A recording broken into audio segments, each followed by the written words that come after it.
ആര്യങ്കാവ് ശ്രീ ധർമ്മശാസ്ത്ര ക്ഷേത്രത്തിലെ മണ്ഡലകാല ഉത്സവം സമാപിച്ചു. ഉത്സവവുമായി ബന്ധപ്പെട്ട തൃക്കല്യാണ ചടങ്ങുകൾ ആചാരപൂർവ്വം നടന്നു.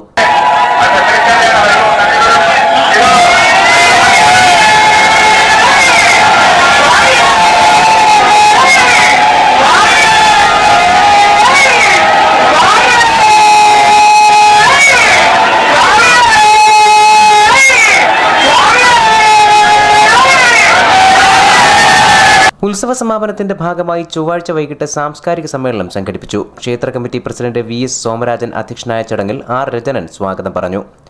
മധുര Saurashtra Mahajana Sangham president TK Subrahmanyan, SJ Rajan, K Sujathan തുടങ്ങിയവർ സംസാരിച്ചു.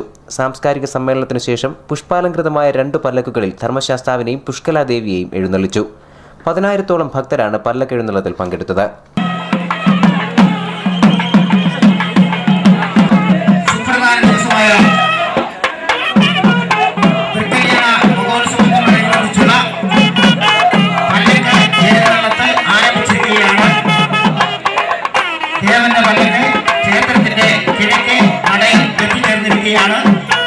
കീഴ്വഴക്കമനുസരിച്ച് സൗരാഷ്ട്ര സംഘമാണ് തൃക്കല്യാണ ചടങ്ങുകൾക്ക് നേതൃത്വം നൽകിയത്. News bureau, Aryankavu.